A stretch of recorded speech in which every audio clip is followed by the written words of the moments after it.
Hello and welcome to nickogartandcomics. We're both a podcast and a web show, so hopefully this finds it to your ear holes or eye holes one way or the other.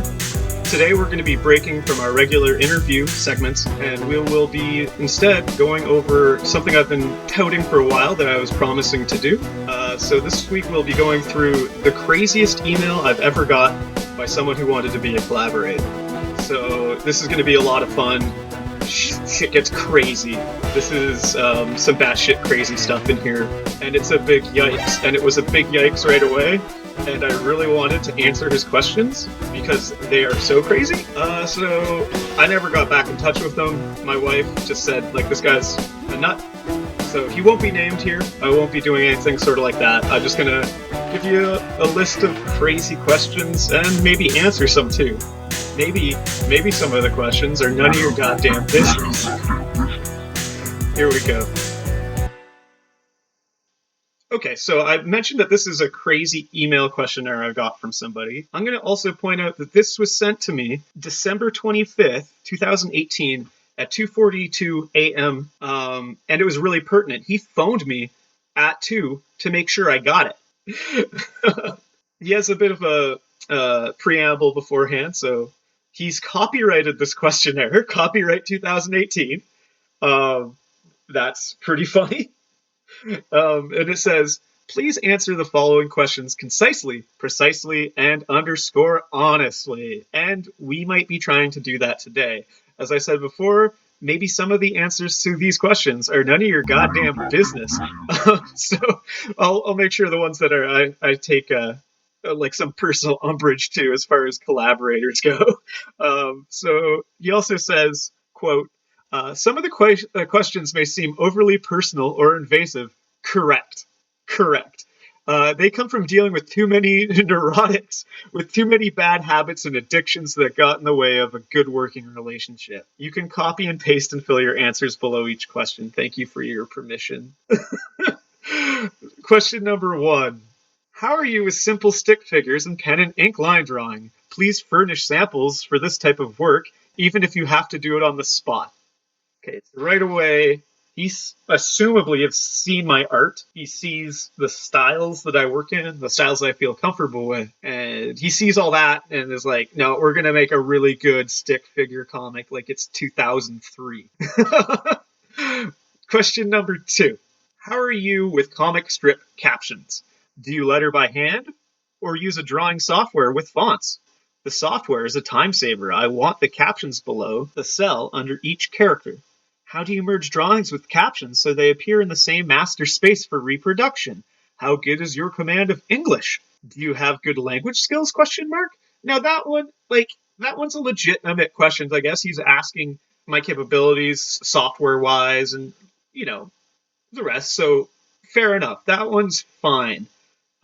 Maybe not the command of English part.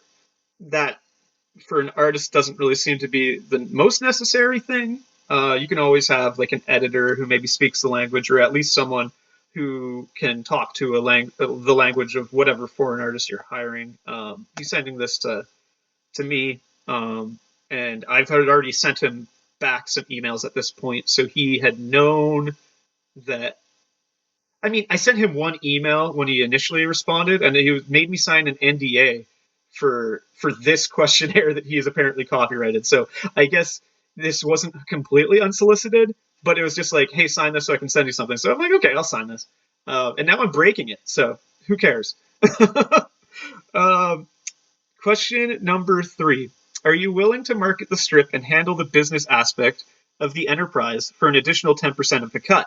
Or do you know someone who might be, including social media, online publishing, books like Kelvin and Hobbes and Farside, and anywhere else we can reach an audience? I'm not sure if he's saying he wants to advertise in the comics Kelvin and Hobbes and Farside. I don't know what that question, what that has to do with the rest of it, but sure. Question 4. Do you meet or beat deadlines? Do you deliver on your promises? How important to you is keeping your word? Now, this is like how reliable are you? Fair question. Do you meet or beat deadlines? Same question. Do you deliver on your promises? Ostensibly the same question. How important to you is keeping your word? Uh, that kind of gives me some like audit vibes right there. Like I know it's a risk to kind of get into a creative process with someone else and try to make something together, but the keeping your word part's a bit weird. Is he gonna point out? He's gonna be like, if you welch on something, no, you answered number 4 that it was very important to you. I don't know. It's just it gets weirder. Number 5. How important to you is living by the golden rule? Um, sure, sure. That's a that's a question for a questionnaire. Number 6. Are you financially stable enough that you can put in time and work and produce the strip and wait until it's published before you get paid? In brackets here, I have zero budget. I'm trying to keep my utilities on, so I can't afford to pay you up front like a regular commission. Now, this is stuff that I signed, like, I was told after the NDA. I had already given him page rates, I do believe, at this point. So it should have been pretty much understood that I don't want to work for free. I never want to work for free. If I'm going to work for free, I'm going to work for me. That's how I write and draw so many comics. But yeah, so that one, like, he's trying to keep his utilities on. Well, so am I, and I'm doing this like to keep lights on. So I don't know. Now that question's just a bunch of horse shit. Number 7. Are you interested in working on a second and/or third strip as well with the same arrangement? He's got 4 concepts right now, ladies and gentlemen. 4. He wants me to do possibly all 4 for free at the same time, slowing down all projects and ensuring that I won't get paid when they get quote unquote published ever, because I'm working on 4 books at once. That's absolutely absurd. Question 7's absurd. And just bad management as far as projects go. Why would you get the same person to work on all 4 of your books? It's just not going to happen. It's never going to. No one project's ever going to get finished like that. Number 8. How do you handle anger, yours or others? That's a big yikes for me. I think someone is kind of making sure that I'm okay with them maybe being angry towards me, and maybe I don't know. It's a weird one for sure. Maybe he's anticipating that there's a reaction to the work we're making, or some people might be outraged. Maybe that's what it's about. But personally, I think it feels more like he's getting ready to eventually yell at me and then being like, well, you said you could handle others' anger well. I don't know. I don't know what's going on there, man. Number 9. What's your living situation? Is it stable? Any psycho exes plaguing you? Mafia ties? Terrorist affiliations? Neo-Nazi, alt-right, or other hate group leanings? Number 9. Wow. This is the first, like, the major yikes one. Like, he wants to see the receipts on your exes. He wants to know if you're part of ISIS or or the mafia. Yeah, it's just something else. That's one hell of a question. Number 10, and this is going to go for a big yikes because it's illegal to ask in like any job application or interview or anything. And yet he's just number 10. So number 10, what are your political and religious affiliations or leanings? And he does have a note after it where he says, I do a lot of lampooning and satire. Fair enough. You can just ask me if I'm sensitive about political things. You can't ask me what my religious affiliations are. Fuck you. Fuck off, man. Like, what the hell is that? And my politics? This is not a place for politics. This is a place for work and professional work. So I try to keep that out of like my books in No, it's just such a hard thing. I keep it out of my podcast. The podcast is just good things. We're not going to ever get dragged down here on any sort of political stuff. So this is just always going to be about making comics and reading comics, and making comics you like and reading comics you like. There's too many good comics that aren't getting enough attention to just focus on the bad stuff. And so again, like political or religious affiliations, no. I'm sorry, but no. Number 11. Are you mentally and emotionally stable? Honest? Ethical? Decent? Again, he's asking me if I'm honest. Um, if I wasn't, why would I answer that question in the way that you want, which would be honestly? That's absurd. And as far as the mentally and emotionally stable, he knows he's talking to artists, right? Maybe not. Maybe not. Maybe they won't be the most mentally and emotionally stable people. I mean, you're already expecting them to have a stable living situation and not pay them any fucking money. But yeah, their emotional and mental stability is definitely your business, I guess. Number 12. Do you use any mind altering drugs? And it's like, this is going to go that big, like, none of your fucking business, but it gets worse. He continues. Do you take any prescription medications? Which ones?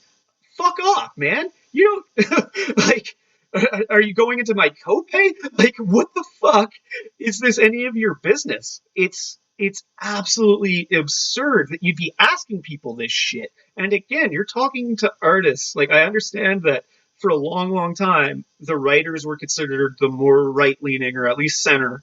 And that generally a lot of artists are lefties, and a lot of them are fine with trying to elevate their consciousness and do whatever else they can in the means of inspiration or art. And it's none of your business. And the prescription stuff, what is that? Like, which ones is he okay with? I don't know. Like I said before, one of these things already felt like a bit like auditing. Now this one definitely feels like, the Church of Scientology is somewhere involved in this guy's life, and he's just making sure we're on the up and up. I don't know, man. It's a weird one right there. 13. Do you smoke or drink coffee or alcohol? Again, big yikes. This is like some Mormon stuff. I know a lot of Scientologists smoke, so maybe it's not Scientology, but the coffee thing, come on, man. Come on. Oh, Jesus. It says drink coffee. It doesn't say Red Bull. Like, there's more Red Bull or caffeine in a Red Bull. If you're worried about my coffee consumption or, like, assumably caffeine consumption, why only coffee? That's a weird one. That's a weird one. This guy's weird. 14. Can you keep the work you do for me locked up securely and away from the prying eyes of family, friends, guests, visitors, etc.? My intellectual property is extremely important to me, as is trade secrecy. I do have to assist on this. So that one's fun. I like that he's envisioning like some sort of like really toxic family unit, or like that my friends are no good, or that I'm bringing some sketchy people who are just trying to steal his ideas. And what's the etc.? You've covered friends, families, guests, visitors, etc. What's the etc. there?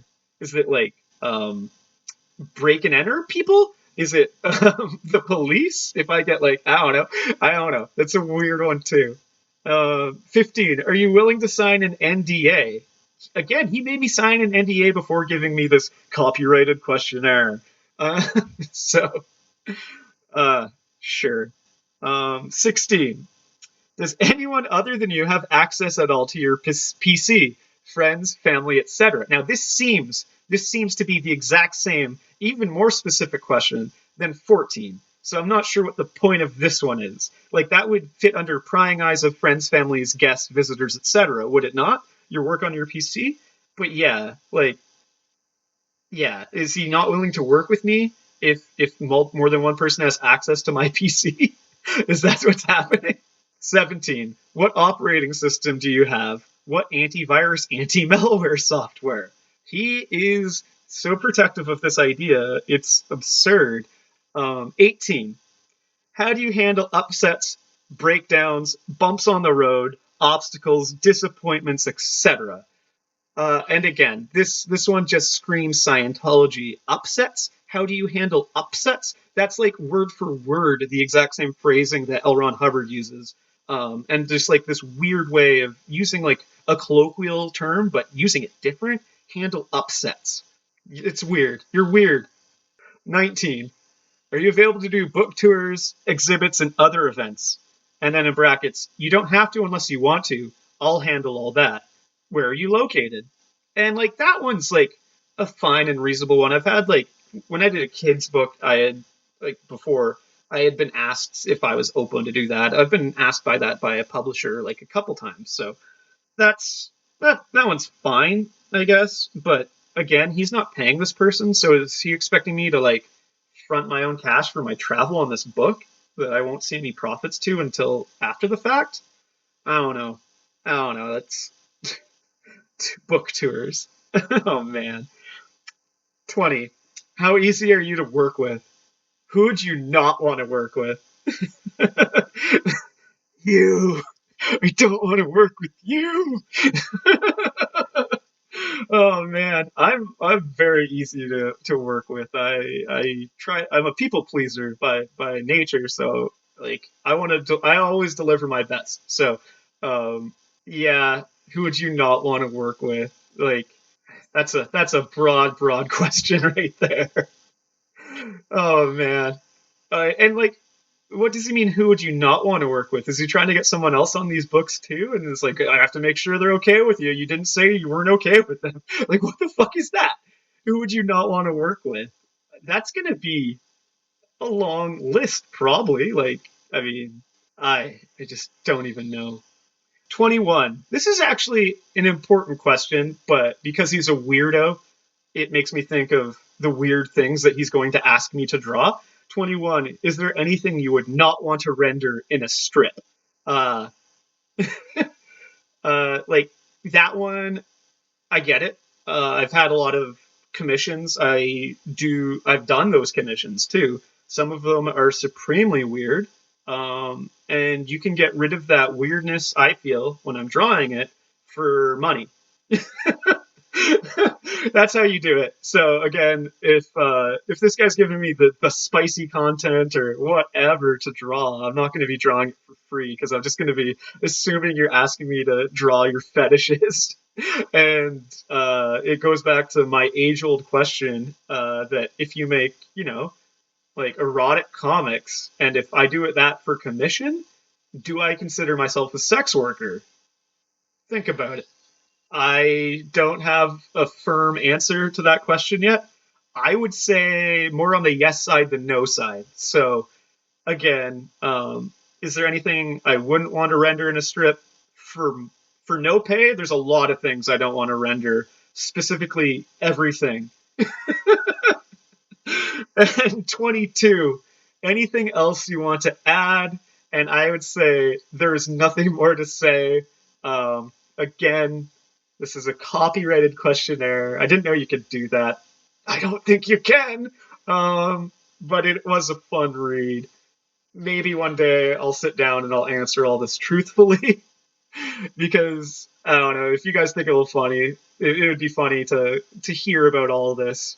If you want to actually hear my answers, then I can do it. I was really tempted to send it to him, but again, my wife was just like, "You can't. Like, you're inviting crazy into your life. He's already got your email. Don't do it." Yeah, he phoned me. I totally spaced out on that. I totally forgot that he phoned me at 2 a.m. on Christmas Day to see if I got his questionnaire. Let's just read. Finally, we'll read his disclaimer at the bottom. And I'll say that just for legality issues, and again, I have not named this guy, so I don't think that it's breaking the NDA. Maybe it is. Don't care. So it says, please consider the environment before printing this message. Please consider the environment before printing this message. It's from a conscientious environmentalist who realizes that we're in capital big, all in red, big trouble. Cool. I hope it doesn't ruin his day when he finds out I work traditionally and use a lot of fucking paper. I also would like to say that if he's such a conscientious environmentalist, he should recognize that I think the majority of trees that are used to create paper pulp is grown specifically for that purpose. So I like that one too. That's a fun little moment there. And then he continues, I urge you to please recycle everything you can, in quotation marks. I think that was supposed to be a pun. He gives a list after of the things that you can recycle: bottles, paper, cardboard, cans for the present and future generations. I've never had that said to me in an interview before, but I don't disagree with that sentiment. I'm not sure it's needed to be expressed in your questionnaire, but sure. And then he tells me that should I do this, quote, your assistance is appreciated and sorely needed. And then we got some big caps, big red font right at the bottom here. Important disclaimer, confidentiality notice. This email, including any and all attachments, is intended for the above named persons only and is confidential and proprietary. It is for the sole use of intended recipients and may contain confidential and privileged information. Stop. There's no privileged information in this questionnaire. I don't think there can be privileged information in a questionnaire, short of them giving you like a stated example and asking your feelings on it. Like, it's not information. These are questions. Questions are not information. So, but again, he's the one who's copyrighted his questionnaire, so who knows? Any unauthorized review. Dope. That's what we're doing now. I guess I gotta scrap this podcast. Can't do it. Foiled again. Damn it. Unauthorized review. Would I call it, like, this is fair use? Isn't this fair use? I'd say it's fair use. You know, it's a review of this. It might not be authorized, but it's certainly a review and certainly fits into fair use on your copyrighted questionnaire. Disclosure or distribution is prohibited. If you are not the intended recipient, or if you receive this transmission in error, hey, genius, wouldn't that be the same thing? If you're not the intended recipient or received it in error, yeah, I think that would be the same thing. Don't really need to keep the second part in here. Please contact the sender immediately by reply to this email and destroy all copies of original messages along with any attachments and delete it from your mailbox. Well, problem for him is that I wasn't the intended person. I printed it out and now it's on him. That's on him. Improper use of this information with or without permission is strictly prohibited. Again, I don't think this could be called information. It's questions. There's no information here. This message is strictly protected by the attorney-client privilege and or work product confidentiality and copyright doctrine. Accessing, copying, disseminating, or reusing any of the information contained in this email by anyone other than the intended recipient is strictly prohibited. Well, I'm not sure how strict it was prohibited, because I just done did it. This has been Nico G, Art and Comics, changing it up today. I've been talking to my live streams that I would really want to go over this, because I kind of look back and wish I replied, because this is the type of crazy that just, unravel into even more crazy. So, but now y'all hear it, you've all seen it. And again, I do live streams, so if you're new to the channel, check those out too, like and subscribe, and I hope you all have a great day, and try not to be so yikes if you're trying to get someone to work with you. And remember, in your questionnaire, when you're going to work with someone, some of this shit is not your fucking business. Do I take any medications? Still, that one still does me in. What the fuck is your problem? You can't ask that, man. What are you doing? Do I drink coffee? Anyways, have a great day, guys. What the fuck was that?